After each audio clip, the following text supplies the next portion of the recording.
Hot అంశాలపై debate news బెంచ్కి స్వాగతం.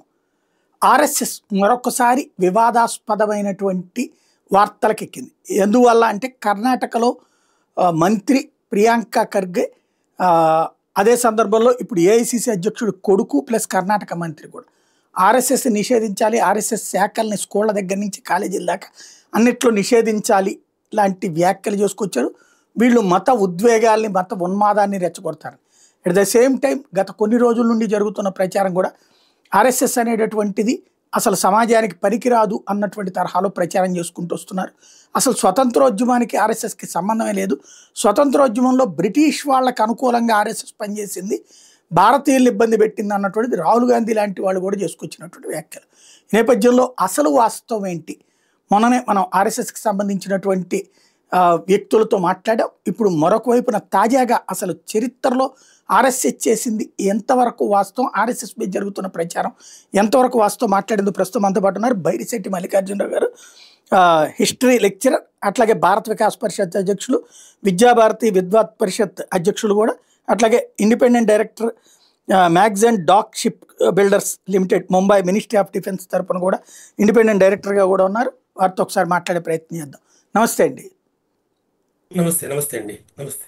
ఈ ఆర్ఎస్ఎస్కి సంబంధించి మళ్ళీ మరొకసారి పెద్ద చర్చకి తీసుకొచ్చారు ప్రియాంక ఖర్గే. అయితే ఓవరాల్గా ఆర్ఎస్ఎస్ అనేటటువంటిది నిజంగా స్వతంత్రోద్యమానికి సంబంధం లేదు, బ్రిటిష్ వాళ్లతో కలిసి పనిచేసింది అన్నటువంటి మాట ఎంతవరకు వాస్తవం? ఇది పూర్తిగా అబద్ధం అండి. ఈ రోజున రాష్ట్రీయ స్వయంసేవక సంఘ్ 1925 సెప్టెంబర్ 27 విజయదశమి రోజున ప్రారంభమైతే మొన్న అక్టోబర్ 2, 2025 విజయదశమి నాటికి 100 సంవత్సరాలు పూర్తి చేసుకొని 101 సంవత్సరాలకు అడుగుపెట్టిందండి. 100 సంవత్సరాల ఘన చరిత్ర రాష్ట్రీయ స్వయంసేవక సంఘం ఉంది. రాష్ట్రీయ స్వయంసేవక సంఘం యొక్క స్వయం సేవకులు వివిధ రంగాలలో అత్యద్భుతంగా దేశం కోసం కృషి చేస్తున్నారు. పరమ వైభవ స్థితికి భారతదేశాన్ని, జగన్మాతను, భారతమాతను తీసుకెళ్లే ప్రయత్నాలు చేస్తున్నారు. ఇందులో భాగంగా ఒక అబద్ధాల యొక్క ప్రచారం ప్రారంభమైపోయింది. ఈ అబద్ధాలలో ఒక పచ్చి అబద్ధం ఏంటంటే ఆర్ఎస్ఎస్ అనేటువంటిది బ్రిటిష్ వాళ్ళకి సపోర్ట్గా పనిచేసిందనో లేదా స్వాతంత్రోద్యమంలో పాల్గొనలేదు అనేది అన్ని వాళ్ళు ముందుకు తీసుకొస్తారండి. రాష్ట్రీయ స్వయంసేవక సంఘాన్ని కనుక అర్థం చేసుకుంటే నిజం తెలుస్తుంది మనకి. అది చదివితే తెలుస్తుంది, అందులో పనిచేస్తే తెలుస్తుందండి. ముఖ్యంగా డాక్టర్ కేశవరావు బలరాం హెడ్గేవార్ వారు ఈ సంఘ స్థాపకులు, సరసంఘచాలకు, మొదటి సరసంఘచాలక వారు. వారి చిన్నప్పటి నుంచి కూడా దేశభక్తిని రంగరించుకొని పెరిగారండి. వారి యొక్క తాతగారు నిజానికి తెలంగాణ ప్రాంతంలో నిజామాబాద్కు చెందినవారు. వారు నాగపూర్కి వెళ్ళడంతో వారు అక్కడే జన్మించారు 1891లో డాక్టర్జీ. వారు చిన్నప్పుడే, చాలా చిన్నప్పుడు, ఒక బాల్య దిశలోనే ఆయన నీల్ స్కూల్ అని ఆ స్కూల్ చదువుకున్నారు నాగపూర్లో. ఆ చదువుతున్న సమయంలో విక్టోరియా మహారాణి యొక్క పట్టాభిషేక మహోత్సవాలు, 60వ పట్టాభిషేక మహోత్సవాలు జరుగుతున్నాయి. ఆ సందర్భంగా పిల్లలందరికీ కూడా స్వీట్లు పంచారు, మిఠాయిలు పంచి వీరికి కూడా ఇచ్చారు. వారికి కారణం తెలిసింది, ఇది కారణం అని. ఏ బ్రిటిష్ వాళ్ళ పరిపాలనలో మనం మగ్గిపోతున్నామో అటువంటి మహారాణి యొక్క పట్టాభిషేక మహోత్సవాలు ఇలా జరపడం ఏంటి, మనం స్వీట్లు తీసుకోవడం ఏంటి అని ఆయన వెంటనే విసిరి కొట్టారు. ఆ చిన్నప్పుడే విసిరి కొట్టడమే కాదు, ఆయన వందే మాతరం నినాదం ఇచ్చారు చిన్న వయసులో. దాంతో ఆయన స్కూల్ నుంచి బహిష్కరణ కూడా గురయ్యారు, ప్రభుత్వ పాఠశాలని. ఇక తప్పనిసరి పరిస్థితుల్లో వారు యావత్మల్కి వెళ్ళి, యావత్మల్ పక్కనే బొంబాయి దగ్గర సమీపంలో ఉంటుంది, అక్కడికి వెళ్ళి అక్కడ ఆయన రాష్ట్రీయ విద్యాలయంలో చదువుకున్నారు, ఒక ప్రైవేటు పాఠశాల. ఆ తర్వాత పూణే వెళ్ళి అక్కడ కూడా చదువుకున్నారు. కనుక మొదటి నుంచి కూడా ఆయన పెరిగిందే దేశం కోసం, దేశ స్వాతంత్రం కోసం. ఆయన చేసిన పనులని కూడా అవి. దాంట్లో భాగంగా వారు 1910 ఆ ప్రాంతాలు వచ్చేప్పటికి కలకత్తా చేరుకున్నారు. అక్కడ కలకత్తా మెడికల్ కాలేజీ ఉంది. ఆ కలకత్తా మెడికల్ కాలేజీలో డాక్టర్ కోసం అభ్యసించడానికి వెళ్ళారు ఆయన. ఆ రోజుల్లో ఇవాళ ఎంబీబీఎస్ని LMS అనేవాడు, licentiate in medical and also surgeon, licentiate in medicine and surgeon దాని పేరు. అంటే ఆ కోర్స్ చేశారు 1910 నుంచి 1916 లోపల కలకత్తాలో ఉన్నారు. అప్పటికి 1885లోనే భారత జాతీయ కాంగ్రెస్ స్థాపించబడింది, దానిపైన జరుగుతోంది. మరొక వైపున బెంగాల్ అట్టుడికిపోతుందండి. కారణం ఏంటంటే అనుశీలన సమితి, దాని పేరు. అనుశీలన సమితి ఒక విప్లవవాద కార్యకలాపాలని భారతదేశంలో ప్రారంభించినటువంటి మొట్టమొదటి సమితి అండి. వాటి శాఖలు అనేకం బెంగాల్లోనూ, ఇవాటి బంగ్లాదేశ్లోనూ వ్యాపించి ఉన్నాయి. అనేక మంది విప్లవవాదకారులు, విప్లవాద ఆలోచన చెందిన వాళ్ళు, విప్లవకారులు అందులో పనిచేస్తూ వచ్చారు. మనము ప్రఫుల్ల చాకి, ఖుదీరాం బోస్ పేరు వింటాం. రోజుల్లో మెజిస్ట్రేట్గా ఉన్నటువంటి కింగ్స్ఫోర్డ్, ముజఫర్పూర్ జిల్లాకి అతను మెజిస్ట్రేట్గా ఉండి దుర్మార్గంగా తీర్పులు ఇస్తూ ఉంటే అతన్ని కాల్చంపే ప్రయత్నం చేశారు. వీళ్ళిద్దరు కూడా బలిదానం కూడా చేశారు, అయ్యారు వీళ్ళు. అదేవిధంగా రాస్ బిహారీ బోస్ ఒక మహానాయకుడు, విప్లవకారుడు. ఆయన చరిత్రే గొప్ప చరిత్ర. ఆయన నేతాజీ సుభాష్ చంద్రబోస్ ఆజాద్ హిందూ ఫౌజ్ నిర్మాణంలో ప్రధాన పాత్ర వహించిన వారు రాస్ బిహారీ బోస్. అలాగే భూపేంద్రనాథ్ దత్తా. భూపేంద్రనాథ్ దత్తా అంటే ఎవరో కాదు, సాక్షాత్తుగా స్వామి వివేకానంద యొక్క సోదరుడు. అదేవిధంగా బరీంద్ర కుమార్ ఘోష్, మన అరవింద్ ఘోష్ యొక్క సోదరుడు అరవింద ఘోష్. ఇటువంటి వాళ్ళు ఆ యొక్క విప్లవాద కార్యక్రమాల్లో పాల్పంచుకున్నారు. అటువంటి అనుశీలన సమితి అది. వాటి కార్యకలాపాలు పెద్ద ఎత్తున జరుగుతున్నాయి. అందుకే దాని వైపున ఈయన ఆకృష్టులయ్యారు. అక్కడికి వెళ్ళినప్పుడు, ఆ కలకత్తా మెడికల్ కాలేజ్ చదువుకుంటున్నప్పుడు అయ్యి అందులో మెంబర్గా కూడా చేరారు. అది విప్లవాద కార్యకలాపాలు జరిపేటువంటి సంస్థ కాబట్టి అక్కడ వీళ్ళకి ఒక కోడ్ నేమ్స్ ఇవ్వబడతాయి. డాక్టర్ జీకి ఇవ్వబడే కోడ్ నేము కుకెయిన్ అనేది. కాబట్టి ఆ కుకెయిన్ అనే పేరు కింద వారు విప్లవాద కార్యకలాపాలకు సంబంధించినటువంటి సంఘాల్లో కూడా పనిచేశారు వారు. అయితే ఈ తుపాకీ కాల్పులు వీటిలో ఆయన పాల్గొనలేదు. కాకపోతే వారికి ఇచ్చినటువంటి కొంత రహస్య సమాచారం చేరవేయడానికి, ఒక సమాచారాన్ని ఒక చోట బట్వాడా చేయడానికి, అలాంటి వాటి పనులు చేసినట్టుగా మనకి చరిత్రలో కనబడుతుంది. అనేక మంది పుస్తకాలు రాశారు వాటి మీద. అలా అయితే వారు చూశారు పరిశీలన సమితి సభ్యుల్ని, వాళ్ళ యొక్క సాహసోపేత చర్యల్ని, వారి యొక్క అకుంఠిత దీక్షని, వారి బలిదానం చేసేటువంటి, ఆత్మార్పణ చేసేటువంటి విధానాన్ని, ముఖ్యంగా క్రమశిక్షణని చూశారు. వారు చాలా మెచ్చుకున్నారు. అయితే వారిలో ఒక ఆలోచన బయలుదేరింది. ఎంతవరకు కేవలము కొద్ది మందిని ఈ దుర్మార్గులైనటువంటి బ్రిటిష్ వాళ్ళని కాల్చి చంపడం ద్వారా మనకు స్వాతంత్రం వస్తుంది, ఇది కొంచెం అనుమానమే ఆయన సందిగ్ధంలో వారు ఉన్నారు. కంప్లీట్ చేశారు కోర్సుని. తిరిగి మళ్ళీ 1916 తర్వాత వారు మళ్ళీ నాగపూర్కి వచ్చేసారు.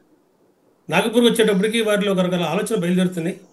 సమాధానం కావాలి, ఈ దేశం ఎందుకు ఈ రకంగా దెబ్బతినిపోతుంది ఆలోచిస్తున్నారు వారి దాని గురించి. నాగపూర్ రాగానే వారు హిందుస్థానీ సేవాదళ్ అనేటువంటి ఒక సంస్థలో పనిచేశారు. హిందుస్థానీ సేవాదళ్ ఒక రకంగా కాంగ్రెస్కి అనుబంధంగా పనిచేసింది. వీరు కాంగ్రెస్లో చేరారు. కాంగ్రెస్ సభ్యులుగానే కొనసాగారు నాగపూర్లో మొదట్లో 1920s ఆ ప్రాంతాలలో. ఈ హిందుస్థానీ సేవాదళ్ అనేటువంటిది కాంగ్రెస్ యొక్క కార్యకలాపాలు జరుగుతున్నప్పుడు, సభలు జరుగుతున్నప్పుడు వాళ్ళకి కావాల్సిన ఇన్ఫ్రాస్ట్రక్చర్ అందజేయటము, ఆ సభ సజావుగా జరిగేదిగా చూడటము, దాన్ని ప్రచారం చేయటము, ఇటువంటి పనులు చేసేటువంటి ఒక యూత్ వింగ్ విభాగం. ఆ విభాగంలో వీరు చురుగ్గా పార్టిసిపేట్ చేశారు. అప్పుడు సెంట్రల్ ప్రావిన్స్ అనేవాళ్ళు ఈ ప్రాంతాన్ని. ఈ సెంట్రల్ ప్రావిన్స్ అనేది ఒక రాష్ట్రం లాంటిది. అందులో ఆయన చురుగ్గా పనిచేశారు కూడా. పనిచేస్తూ ఆలోచిస్తున్నారు ఎంతవరకు ఇది సమాధానం అనే విషయం మీద. ఆయన ఆలోచనలు అంతర్మదనంలో ఉన్నాయి, అవి కొనసాగుతున్నాయి. అదే సమయంలో తిరిగి మళ్ళీ 1920లో నాన్ కోఆపరేషన్ మూవ్మెంట్, సహాయ నిరాకరణోద్యమం జరిగింది దేశం అంతా కూడా. ఈ సహాయ నిరాకరణోద్యమంలో ఒక ఉద్యోగాలను వదిలిపెట్టడము, కోర్టులో లాయర్లు బహిష్కరించడము, ఇటువంటివన్నీ కూడా సహాయ నిరాకరణోద్యమం అంటాం. మనం ప్రభుత్వానికి మనం సహాయం చేయము అని. ఆ సహాయ నిరాకరణోద్యమంలో కూడా డాక్టర్ జీ పాల్గొన్నారు. వారు ఈ నాగపూర్లోనే మొహరం ట్యాంక్ అనే ప్రదేశం ఉంటే ఆ ప్రదేశానికి ప్రదర్శనగా తీసుకువెళ్ళారు. వెళ్ళి అక్కడ జాతీయ జెండాను ఎగరవేశారు ఆ మొహరం ట్యాంక్ ప్రాంతంలో. దాంతో వీరిని అరెస్ట్ చేశారు. అరెస్ట్ చేసి కోర్టులో ప్రవేశపెట్టారు. ఆయన చాలా స్పష్టంగా ప్రకటించారు, నా దేశ జెండాని నా దేశంలో ఎగరవేయడం కనుక నేరం అయ్యే పని అయితే ఆ నేరం నేను చేశానని మీరు భావించవచ్చు అని, అది నేరం కాదని నేను అనుకుంటున్నాను అని. కాబట్టి మీ వాదన అంటే ఆయన వాదించుకున్నారు, కోర్టులో రాయమని పెట్టుకోలేదు.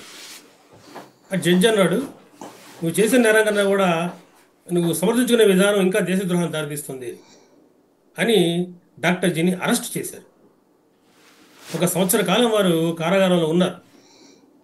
ఆ సంవత్సర కాలం కూడా తిరిగి మళ్ళీ అక్కడ ఉన్నటువంటి ఇతర రాజకీయ ఖైదీలతోటి చర్చించడము, ఈ దేశం యొక్క ఇబ్బందులు ఏంటో చెప్పడము, ఏ రకంగా జాతి తను విస్మృతి గురైందో చెప్పడము, క్రమశిక్షణ జీవితం ఉంటేనే మనం ఏదైనా సాధించగలుగుతామని చెప్పడము, ఇట్లా వాళ్ళు ట్రైనప్ చేసి కూడా వచ్చారు. ఆ కాలంలో బయటకు వచ్చారు.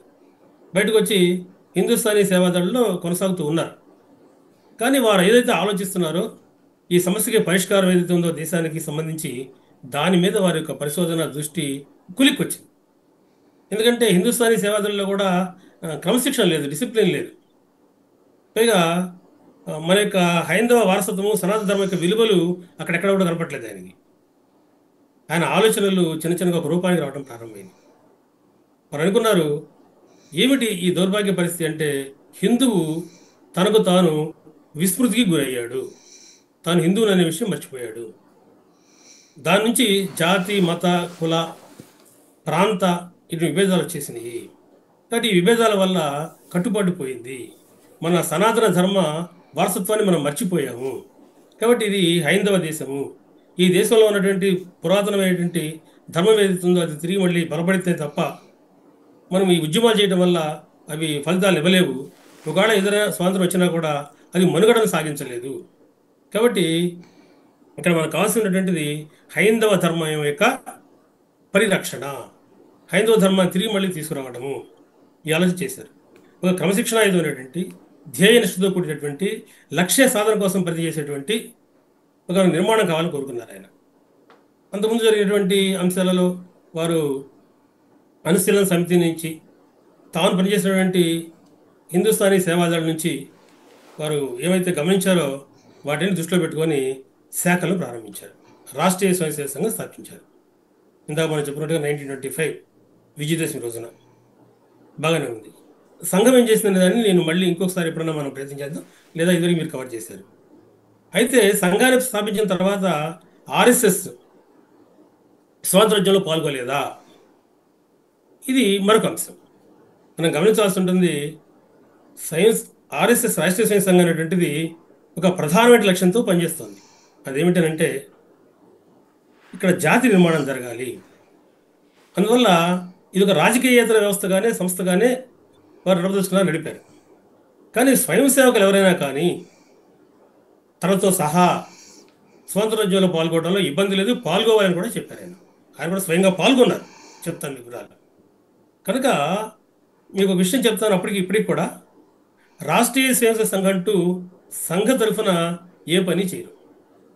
స్వయం సేవకులు మంచి పని ఏదైనప్పటికీ కూడా, ఏ రంగా చెందినప్పటికీ కూడా ప్రతి పని చేస్తారు. ఇది సంఘం యొక్క ఒక ప్రధానమైన లక్ష్యం. ఆ లక్ష్యంలోనే పనిచేయడం ప్రారంభించారు. మరి ఒక శాఖ స్థాపన చాలా కష్టం మనకు తెలుసు. 25లో ప్రారంభమైంది. చిన్న చిన్నగా ఒక కొద్ది మంది స్వయం సేవకులతోటి, ఒక 11 మందితోటి ప్రారంభమైంది. శాఖలు రావాలి, జరగాలి. ఆ పనిలో వారు నిమగ్నం అవుతూ భావజాలాన్ని ముందుకు తీసుకెళ్తూ వస్తున్నారు. అలా అని రాజకీయపర అంశాలకు సంబంధించిన వాటిని వారు వ్యక్తులుగా ఎవరైతే ఉన్నారో వారిని వద్దని ఎప్పుడు అనలేదు. కాలక్రమంలో తిరిగి మళ్ళీ మనకి 1928-29లో సైమన్ గోబ్యాక్ ఉద్యమం జరిగింది భారతదేశంలో.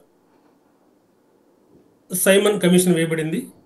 అంతకుముందు 1919 ఇండియన్ కౌన్సిల్స్ యాక్ట్ చేస్తే ఆ చట్టాన్ని మార్చి భారతీయులకి పనికొచ్చే విధంగా దాన్ని మార్పులు తీసుకురావడం కొరకు ఉద్దేశించబడినటువంటి కమిషన్ అది. కానీ అందులో ఒక భారతీయుడు కూడా లేడు. బ్రిటిష్ వాళ్ళకి ఉద్దేశం కూడా వేరు. అందులో సైమన్ గోబ్యాక్ ఉద్యమం నడిచింది కాంగ్రెస్ ఆధ్వర్యంలోనే. సైమన్ గోబ్యాక్ ఉద్యమంలో తిరిగి మళ్ళీ ఆర్ఎస్ఎస్ పాల్గొవాలా వద్దా? ఇందాక మనం చెప్పినట్టుగా సంఘ బ్యానర్ మీద సంఘం పాల్గొదు, కానీ సంఘ స్వయం సేవకులు అన్ని చోట్ల పాల్గొవాలి. ఈ సైమన్ గోబ్యాక్ ఉద్యమంలో మనకు కమించే విషయం ఏంటంటే, ఈ సైమన్ ఎక్కడెక్కడికైతే వచ్చాడో ఆ కమిషన్ అక్కడక్కడ నల్ల జెండాల ప్రదర్శన జరిగింది. ఆ నల్ల జెండాల ప్రదర్శనలో అప్పుడు దాకా స్వయం సేవకులుగా ఎవరైతే ఆయా శాఖల్లో వస్తున్నారో వారంతా కూడా విస్తృతంగా పాల్గొన్నారు, వ్యక్తిగతంగా పాల్గొన్నారు. కాంగ్రెస్ మిగతా జెండాల ప్రకారం పాల్గొన్నారు వాళ్ళు కూడా. కానీ పెద్ద ఎత్తున జరిగిన ఉద్యమంలో వీళ్ళు కూడా పాల్గొనడం మనకు కనపడుతుంది.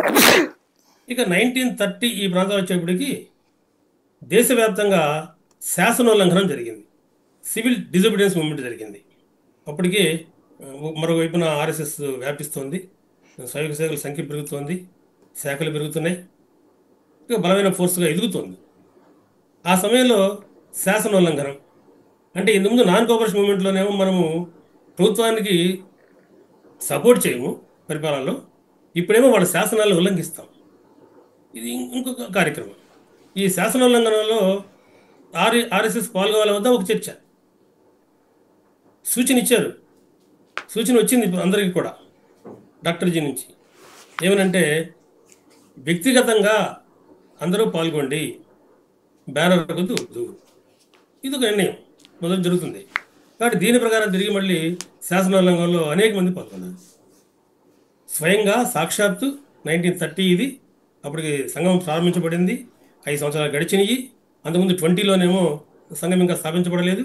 స్థాపించిన తర్వాత కూడా డాక్టర్ జీ ప్రత్యక్షంగా శాసనోల్లంఘనలో పాల్గొన్నారు, సివిల్ డిజిబిలిటీస్ మూవ్మెంట్లో పాల్గొన్నారు. శాసనోల్లంఘనం అంటే సర్వసాధారణంగా మన ఆంధ్ర ప్రాంతాలలో ఉప్పు సత్యాగ్రహంగా ప్రసిద్ధి, సాల్ట్ సత్యాగ్రహంగా. ఎందుకంటే మన ఉప్పుని పన్ను కట్టకుండా తయారు చేయమని ఒక ఆజ్ఞ. ఇటు మనకి ద్వీపకల్ప ప్రాంతంలో కాబట్టి ఇక్కడ సముద్రం ఉంది కాబట్టి ఉప్పు సత్యాగ్రహాలు జరిగినాయి. కానీ మహారాష్ట్ర ప్రాంతంలో, మధ్యప్రదేశ్ ప్రాంతంలో, ఆ సెంట్రల్ ప్రావిన్సెస్ ప్రాంతాలలో అక్కడ సముద్రం లేదు కాబట్టి అటవీ సత్యాగ్రహాలు జరిగినాయి. కాబట్టి ఫారెస్ట్ లాస్ని ధిక్కరించడం, ప్రభుత్వాన్ని పన్ను కట్టకుండా తిరిగి మళ్ళీ అక్కడ ఉత్పత్తులు తయారు చేయటం. కనుక ఆ ఫారెస్ట్ లాస్లో, అటవీ సత్యాగ్రహంలో తిరిగి మళ్ళీ డాక్టర్ జీ పాల్గొన్నారు. ఈసారి డాక్టర్ జీకి తెలుసు, ఆయన చెప్పారు స్వయం సేవకులందరినీ పాల్గొమని. వ్యక్తిగతంగా తను కూడా పాల్గొవాలని నిర్ణయించుకున్నారు. పాల్గొనేటప్పుడు డాక్టర్ జీకి తెలుసు తాను వెళితే అరెస్ట్ అవుతారని. ఆయన ఎంత జాగ్రత్త తీసుకున్నారు అంటే సంఘం దెబ్బతినకూడదు, సంఘ కార్యకలాపాలు కొనసాగాలి. అందువల్ల పరాంజపైనటువంటి వారికి తాత్కాలికంగా ఒక సరసంచాలకు బాధ్యతలు ఇచ్చి వారు ఉద్యోగంలో పాల్గొన్నారు. అరెస్ట్ అయ్యారు.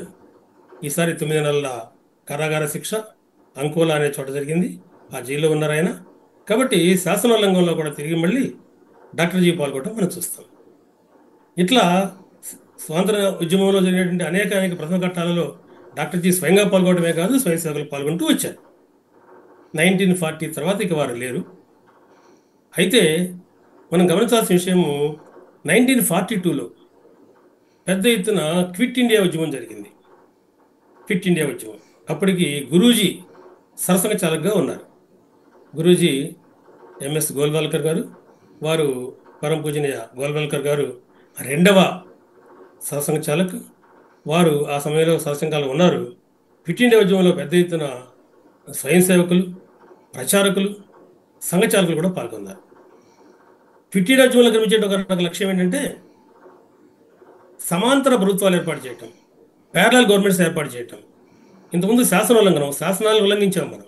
ఇప్పుడు అది కాదు, మనల్ని మనమే పరిపాలించుకుంటాం. ఎక్కడికక్కడ లోకల్ సెల్ఫ్ గవర్నమెంట్ సిస్టమ్స్ ఏర్పడతాయి. ఆ యొక్క సమాంతర ప్రభుత్వాలు ఏవైతే ఉన్నాయో వాటికే ప్రజలు పనులు చెల్లిస్తారు.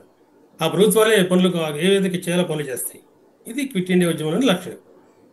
వెంటనే క్విట్ ఇండియా ఉద్యమంలో కాంగ్రెస్ని, ఇతర పార్టీలని బ్యాన్ చేయడం జరిగింది. పెద్ద ఎత్తున అరెస్టులు జరిగినాయి, గందరగోళం జరిగింది. ఆ గందరగోళాల మధ్య అక్కడక్కడ ఎక్కడ అవకాశం అంటే అక్కడక్కడ కాంగ్రెస్ నాయకులు, మిగతా వాళ్ళు, ముఖ్యంగా సోషలిస్టులు కొన్ని సమాంతర ప్రభుత్వాలు నడిపారు. అటువంటి సమాంతర ప్రభుత్వాన్ని స్వయం సేవకులు కూడా నడిపారు. మనం గుర్తుపెట్టుకోవాల్సి ఉంటుంది. విదర్భ ప్రాంతం, విదర్భ అంటే వాటి బీరార్ ప్రాంతం. ఆ బీరార్ ప్రాంతంలో ప్రతి సర్కారు అని పిలుస్తాం మనం. అటువంటి ప్రతి సర్కారుని ఇతర ప్రాంతంలో నిర్మించడం మనకు నడవడం మనకు కనబడుతుంది. చాలా విశేషం ఏంటంటే అక్కడ మనకి దాదా నాయక్ వారి పేరు. వారు సంఘ ప్రచారకులు. సంఘ ప్రచారకులుగా ఉన్నటువంటి దాదా నాయక్ గారు అక్కడ ప్రతి సర్కారు ఉద్యమాన్ని నడిపారు. ప్రతి సర్కారు ఉద్యమాన్ని. ప్రచారకులు అంటే ఎవరో చెప్తాను మీకు నేను. ఎవరైతే ఈ స్వయం సేవకులుగా చేరి దేశానికి తమ యొక్క పూర్తి సమయాన్ని వదులుచుకున్నారో వాళ్ళు ఇక వివాహం కూడా చేసుకోకుండా బ్రహ్మచారిగా ఉండిపోయి సంఘ కార్యాలయాల్లో ఉంటూ ఈ కార్యకలాపాలు నడుపుతూ ఉంటారు. వారిని మనము ప్రచారకులు అంటాం. ఇప్పుడు కూడా అనేక వేల మంది ప్రచారకులు ఈ రోజున దేశ పరివ్యాప్తంగా ఉన్నారు. అటువంటి ప్రచారకు వారు దాదానాయక్ గారు. వారు అరెస్ట్ అవ్వటం, వారి మీద మానశిక్ష విధించడం, తర్వాత రోజుల్లో తిరిగి మళ్ళీ దాన్ని ఆజన్మాంతర కారాగార శిక్ష విధించడము ఇది మనకు కనబడుతుంది. క్విట్ ఇండియా ఉద్యమ కాలంలో అనేక మంది అసూలు బాశారు. తుపాకుల కాల్పుల్లో అనేక మంది స్వయం సేవకులు మరణించారు. రామ్దాస్ రాంపూరి అయినట్టు ఆయన అదే విదర్భ ప్రాంతంలో కాల్పుల్లో మరణించారు. వారు ప్రముఖ వ్యక్తి అందులో. కాబట్టి అందరి పేరు మనం చెప్పుకోలేం కాబట్టి కొన్ని పేర్లే మనకి చరిత్ర ఉంటాయి. కాబట్టి ఈ రకంగా అనేక మంది క్విట్ ఇండియా ఉద్యమాల్లో పాల్గొన్నారు, పనిచేశారు. అంతేకాదు ఫిట్ ఇండియా ఉద్యమంలో మన గొప్ప విశేషము రజ్జు భయ్య, ప్రొఫెసర్ రాజేంద్ర సింహాజీ వారు 4వ సరసంఘ చాలక్. అంటే మొదటేమో డాక్టర్జీ, 2 గురూజీ, తర్వాత బాలాసాహెబ్ దేవరస్జీ, బాలాసాహెబ్జీ అంటాం. 4వ ఆయన ప్రొఫెసర్ రాజేంద్ర సింహాజీ. వారు ఆ సమయం నాటికి 42 ఫిట్ ఇండియా ఉద్యమం నాటికి వారు బెనారస్ హిందూ యూనివర్సిటీలో పిహెచ్డీ చేస్తున్నారు, ఫిజిక్స్ డిపార్ట్మెంట్లో. వారు పాల్గొన్నారు స్వయం సేవగా ఉంటూ. అదేవిధంగా ఫిట్ ఇండియా ఉద్యమంలో ఒక లక్ష్యం ఏంటంటే మరి అందరిని అరెస్ట్ చేసేస్తారు. అర్ధరాత్రి అరెస్టులు అయిపోయి కనుక అజ్ఞాతవాసంలో ఉండి ఉద్యమం నడపాల్సిన అవసరం ఏర్పడింది.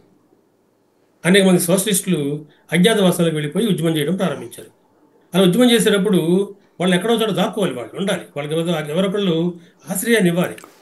ఇలా ఆశ్రయాన్ని ఇవ్వడానికి ఎవరైతే ఉద్యమకారులు ఉన్నారో వాళ్ళందరికీ కూడా పెద్ద ఎత్తున తమ గృహాల్లో అవకాశాలు ఇచ్చి వాళ్ళ అజ్ఞాతవాసం నడపడంలో సంఘ స్వయం సేవకులు అందరూ ఉన్నారు. స్వయం సేవకుల యొక్క ప్రతి ఇల్లు కూడా తిరిగి మళ్ళీ వాళ్ళకి కావాల్సినటువంటి హైడౌట్స్గా మారిపోయింది. కేవలము స్వయం సేవకులే కాదు, సంఘచాలకులు. సంఘచాలకులు అంటే ఎవరు అంటే మళ్ళీ చెప్తాను మీకు నేను. ఆర్ఎస్ఎస్లో తిరిగి మళ్ళీ ప్రచారకులు కాకుండా, ఆ ప్రచారకులేమో పూర్తి సమయాన్ని ఇచ్చండి ఫుల్ టైమర్స్, వారికి గృహస్థ జీవితం ఉండదు. మరొకటేమో ప్రజల్లో నుంచి తిరిగి మళ్ళీ ఆర్ఎస్ఎస్లో ఎవరైతే బాగా యాక్టివ్గా పనిచేస్తారో, సమయాన్ని ఇస్తారో, వారు సంఘచాలకులుగా ఉంటారు. సంఘచాలకులు అంటే మనం అధ్యక్షులు అనొచ్చు మనం ఒక రకంగా. అంటే అధ్యక్షులు అనేక మంది ఉంటారు. ఇప్పుడు కూడా నగరానికి అధ్యక్షులు, సంఘచాలకులు, అలాగే విభాగానికి, రాష్ట్రానికి ఇలా ఉంటారు. అటువంటి సంఘచాలకులు ఎవరుతున్నారో, అంటే బలమైనటువంటి ఇన్ఫ్లుయెన్స్ చేయగలిగిన పీపుల్ ఎవరుతున్నారో వాళ్ళు కూడా తిరిగి మళ్ళీ పెద్ద పెద్ద నాయకులకి అజ్ఞాతవాసాన్ని ఇచ్చారు. మనకి ఫిట్ ఇండియా ఉద్యమంలో అరుణ అసఫ్ అలీ అనే పేరు కనబడుతుంది. ఆమె సోషలిస్ట్ బై నేచర్. అలాగే జయప్రకాష్ నాయుడు మీకు తెలుసు మీ అందరికీ కూడా. కనుక ఇటువంటి వాళ్ళు పెద్ద ఎత్తున ఫిట్ ఇండియా ఉద్యమంలో పాల్గొని అజ్ఞాతవాసంలోకి వెళ్ళిపోయి తప్పించుకుంటే అరెస్ట్ని తిరిగి మళ్ళీ వారు ఢిల్లీలో లాలా హన్స్రాజ్ గుప్తా వారి పేరు. లాలా హన్స్రాజ్ గుప్తా అంటే ఆ సమయంలో ఢిల్లీకి సంఘచాలకులు, అధ్యక్షులు ఆర్ఎస్ఎస్కి. వారింట్లో అజ్ఞాతవాసాన్ని గడిపారు. తర్వాత రోజుల్లో సంఘం ఎప్పుడు చెప్పుకోదు, సంఘ కార్యకర్తలు ఎవరు మేము వచ్చేసామని చెప్పుకోరు. వారికి వ్యక్తిగతమైనటువంటి ప్రతిష్ట లేకపోతే వ్యక్తిగతమైనటువంటి గొప్పతనాన్ని వాళ్ళు కోరుకోరు. అరుణ అసఫ్ అలీ తిరిగి మళ్ళీ ఒక ఇంటర్వ్యూలో చెప్పడం మనం చూస్తాం. మరొక నాయకుడు అచ్యుత్ పట్వర్ధన్, మరొక ఆయన సానియా గురూజీ. వీళ్ళు పూనాలో సంఘచాలక్ గారు ఉన్నారు, బాబుసాహెబ్ దేశ్ముఖ్ అని వారింట్లో ఉన్నారు. అలాగే నానా పటేల్ ఇంకొక ఆయన ప్రెస్ సర్కార్ ఏర్పాటు చేసిన రోజుల్లో, ఆయన తిరిగి మళ్ళీ మన అవధ్ ప్రాంతాలలో సంఘచాలక్ గారి ఇంట్లో, సత్వాల్కర్ అనే ఇంట్లో ఉన్నారు. ఇట్లా తిరిగి మళ్ళీ 42లో కూడా పెద్ద ఎత్తున స్వయం సేవకులు, సంఘచాలకులు, ప్రచారకులు పెద్ద ఎత్తున పాల్గొన్నారు. అయితే విశేషం ఏంటంటే బ్యానర్ అది కాదు అంతే, అందుకంటే వేరే అంటే బ్యానర్ అది కాదు. కానీ సంఘంలో ఏ శిక్షణ అయితే ఇచ్చారో, ఏ జాతీయవాద భావాలను నూరిపోసారో, ఏ దేశభక్తి గాని గురించి సంఘం పనిచేస్తుందో దానికోసం పనిచేసేటువంటి స్వయం సేవకులు అంత పెద్ద ఉద్యమంలో పాల్గొకుండా ఉంటారనేది అసంభవం, అబద్ధం, పూర్తిగా సత్యదూరం. అయితే ఏం జరిగింది అని అంటే చరిత్రలో తర్వాత రోజుల్లో ఈ విషయాలు ఏవి రాకుండా మార్క్సిస్టులు జాగ్రత్త పడ్డారు. మన దేశంలోని చరిత్ర పుస్తకాలు రాసిన వాళ్ళంతా కూడా మార్క్సిస్టులే. ముఖ్యంగా ఆధునిక భారతదేశ చరిత్రని వక్రీకరించిన వాళ్ళలో బిపిన్ చంద్ర, సుమిత్ సర్కార్, ఇర్ఫాన్ హబీబ్ ఇటువంటి వాళ్ళు చరిత్ర రాస్తూ రాష్ట్రీయ స్వయం సేవక సంఘం యొక్క ఈ కృషిని వాళ్ళు తెలియజేయలేదు. అక్కడక్కడ చిన్న రిఫరెన్స్లు వాళ్ళదంటే కూడా ఉన్నాయి, కానీ దాని మీద పరిశోధన చేయలేదు. దేశానికి స్వాతంత్రం వచ్చిన తర్వాత పరిశోధన జరిగింది. పరిశోధనలో కాంగ్రెస్ ఎవరు పనిచేశారు, కమ్యూనిస్టులు ఎవరు పనిచేశారు, లేనిపోని గొప్పతనాలను వాళ్ళకి ఆపాదించారు, ఇవన్నీ జరుగుతూ వచ్చినాయి. కానీ ఆర్ఎస్ఎస్ని ఫోకస్ చేసేటప్పుడు ఇది కేవలం హిందుత్వం అనే దాన్ని వాళ్ళు సంకుచిత ధోరణి అర్థం చేసుకున్నారు. హిందుత్వం అంటే సంకుచిత ధోరణి వాళ్ళకి. ఆ ధోరణిలోనే తిరిగి మళ్ళీ అసలు ఈ దేశానికి స్వాతంత్రం రావడంలో ఆలస్యం కావడానికి, లేదా ముఖ్యంగా దేశం చీలిపోవడానికి వీళ్ళు మతవాద శక్తులు అని చెప్పి ముద్ర వేసి చరిత్ర అంతా అట్లాగే రాశారు. విభజన పుస్తకాల్లో 2 టాపిక్స్ వీరి మీద ఉన్నాయి. అట్లా పూర్తిగా చరిత్రని వక్రీకరించి సంఘం యొక్క ఆలోచనని పూర్తిగా తొలగించి దానికి ఒక మతమౌఢ్యము అనేటువంటి ఒక ముద్ర వేసి చరిత్ర రాయడంతో దౌర్భాగ్యం ఇంకొకటి లేదు. ఆ దౌర్భాగ్యంలో చరిత్ర పుస్తకాల్లో ఎక్కలేదు. కానీ ఆనాటి పేపర్లు ఏవైతున్నాయో వాటిల్లో ఈ రోజు విశేషాలు రోజు వస్తాయి కాబట్టి వాటిల్లో బోల్డ్ సమాచారం మనకు లభిస్తుంది. అంతేకాదు యాండర్సన్ దామ్లీ అనేటువంటి ఆయన మనకు ఒక పుస్తకం రాశారు, ది బ్రదర్హుడ్ ఇన్ సాఫ్రాన్ అని. అందులో చాలా వివరాలు తెలుస్తున్నాయి. అలాగే జాన్ జావోస్ అనేటువంటి ఆయన the emergence of Hindu nationalism in India అనే పుస్తకం రాశారు. The emergence of Hindu nationalism in India, John Zavos. అందులో మనకు తెలుస్తున్నాయి. ఎన్హెచ్ పాల్కర్ అంటే ఆయన ఉన్నారు. ఆయన డాక్టర్ కేశవరావు బలిరామ్ హెడ్గేవార్ చరిత్ర అనే పుస్తకం రాశారు. అందులో తెలుస్తున్నాయి. అదేవిధంగా ఆక్యూస్లో బయటపడుతున్నాయి. వీటి మీద పరిశోధన చేసి తీస్తే కనుక ప్రతి స్వయం సేవక యొక్క అంశం మనకు బయటకు వస్తుంది. కనుక అది జరగాల్సిన అవసరం ఉంది. అంతటితో ఆగలేదు. దేశం చీలిపోయినప్పుడు లక్షలాది హిందువులు పాకిస్తాన్ నుంచి తరిమి వేయబడిచి సనాదిగా మిగిలిపోయి కట్టుబట్టలతో మిగిలిపోయారు. వారికి పెద్ద ఎత్తున శిబిరాలు ఏర్పాటు చేసినటువంటి దాంట్లో సంఘం బలమైన పాత్ర పోషించింది. కాశ్మీర్ విషయం ఉంది. కాశ్మీరు జమ్మూ కాశ్మీరు భారత్లో విలీనం కావాలా, పాకిస్తాన్లో విలీనం కావాలా, లేక విడిగా ఉండాలా అనే విషయం మీద హరిసింగ్ అటు ఇటుగా ఉన్న సమయంలో గురూజీ వెళ్ళారు. సత్సంగ్ చాలక్జీ అన్నాడు. గురూజీ వెళ్ళి హరిసింగ్ తోటి చర్చలు జరిపి వారి మనసుని చాలా వరకు మార్చారు. చాలామందికి ఇది తెలియని విషయం, చరిత్రలో ఎవరికీ తెలియని విషయం. అంటే మనం పరిశోధన చేసి వచ్చిన విషయాలు ఇవన్నీ. అంతేకాదు హరిసింగ్ కాస్త ఆలస్యం చేసినప్పటికీ పాకిస్తాన్ సైన్యాలు జమ్మూ కాశ్మీర్లో ప్రవేశించడం, చాలా భూభాగాన్ని ఆక్రమించడం, వాటి తిప్పికొట్టాల్సిన పరిస్థితి ఏర్పడింది. తిప్పికొట్టాల్సిన పరిస్థితి వచ్చినప్పుడు శ్రీనగర్ నుంచి యుద్ధ విమానాలు లేవాలి. మనం చూసాం ఇటీవల కాలంలో ఆపరేషన్ సింధూర్. అయితే అప్పటికి శ్రీనగర్ యుద్ధ విమానాలను నడపడానికి వీలుగా ఉన్న ప్రదేశంలో అంతా కూడా హైవే అంతా కూడా తిరిగి మళ్ళీ మంచుతో నింపబడింది. మంచు తొలగిస్తే కానీ యుద్ధ విమానాలు పైకి లేవు. సైన్యానికి సమయం పడుతుంది బాగా. ఆర్ఎస్ఎస్ కార్యకర్తలు రంగంలో దిగారు. రాత్రి సైన్యంతో కలిసి పనిచేశారు. మంచు మొత్తాన్ని తీసేసి ఒక విచిత్రమైన విషయం, ఒక వింత విచిత్రం ఎందుకంటారంటే అంత పెద్ద పని అంత ఫాస్ట్గా జరిగి మళ్ళీ యుద్ధ విమానాలు పైకి లేచి మన సైనిక విరోచనంగా పోరాడి కొంతవరకు సైన్యాలు వెనక్కి కొట్టారు. ఆ తర్వాత ఏం జరిగిందో మనందరికీ తెలుసు, వేరే విషయం. కానీ ఇటువంటి పని 62లో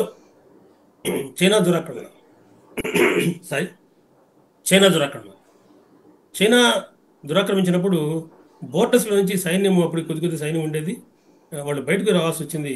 ఆ బోర్డర్స్లో తిరిగి మళ్ళీ మన వాళ్ళు వెళ్ళి, ఆ సంఘ సైనికులు వెళ్ళి ప్రాణాలు తెగించి పనిచేశారు. 1963లో ఆనాటి ప్రధానమంత్రి ఆయన పిలుపు మేర రిపబ్లిక్ డే ఉత్సవాల్లో కూడా, గణతంత్ర ఉత్సవాల్లో కూడా ఆర్ఎస్ఎస్ వింగ్ పాల్గొంది. ఆహ్వానించారు మీరు చేసిన కృషి అని. ఇట్లా అనేక సందర్భాలు. 1965లో పాకిస్తాన్ యుద్ధంలో ఢిల్లీ రక్షణ స్వీకరించి అక్కడ పనిచేశారు కార్యకర్తలు. గోవా